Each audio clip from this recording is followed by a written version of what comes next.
இந்திய குற்றவியல் சட்டம் 1862 அக்டோபர் 6 இந்திய குற்றவியல் சட்டம் நிறைவேற்றப்பட்டது. 18ஆம் நூற்றாண்டில் பிரிட்டிஷ் கிழக்கிந்திய கம்பெனி இந்தியாவின் பெரும் பகுதிகளை ஆண்டது. அப்போது இந்தியாவில் பல்வேறு பகுதிகளில் வெவ்வேறு சட்ட முறைகள் இருந்தன. சில இடங்களில் முகலாய சட்டம், சில இடங்களில் இந்து சட்டம், சில இடங்களில் கூட்டு மரபு சட்டங்கள் என பல வகையான சட்டங்கள் நடைமுறையில் இருந்தன.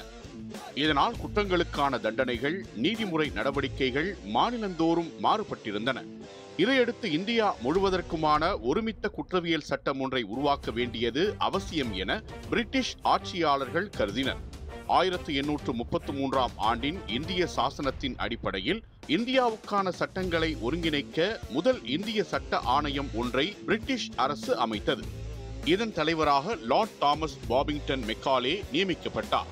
இந்த ஆணையம் 1837ஆம் ஆண்டு இந்தியன் பீனல் கோட் என்ற குற்றவியல் சட்ட வரைவு ஒன்றை தயாரித்தது. இது ஆங்கில குற்றவியல் சட்டத்தின் அடிப்படையில் இருந்தாலும் இந்திய சமூக நெறிமுறைகள் மற்றும் மரபுகளுக்கு ஏற்ப மாற்றங்கள் செய்யப்பட்டிருந்தன.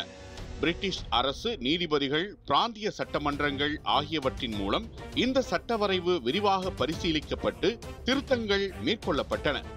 நீண்ட விவாதங்களுக்கு பிறகு 1860ஆம் ஆண்டில் இந்தியன் பீனல் கோட் ஆக்ட் என்ற பெயரில் இந்த சட்டம் நிறைவேற்றப்பட்டது. 1862 அக்டோபர் 6 அன்று இதற்கு இறுதி அங்கீகாரம் வழங்கப்பட்டது. ஐபிசி மொத்தம் 23 பிரிவுகளையும் 511 உட்பிரிவுகளையும் கொண்டது. சட்டம் அனைவருக்கும் சமமானதாக அமையும்படி வடிவமைக்கப்பட்டது.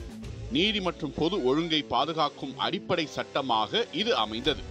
இந்திய குற்றவியல் சட்டம் இன்று வரை இந்தியாவின் அடிப்படை சட்டங்களில் ஒன்றாக நீடிக்கிறது.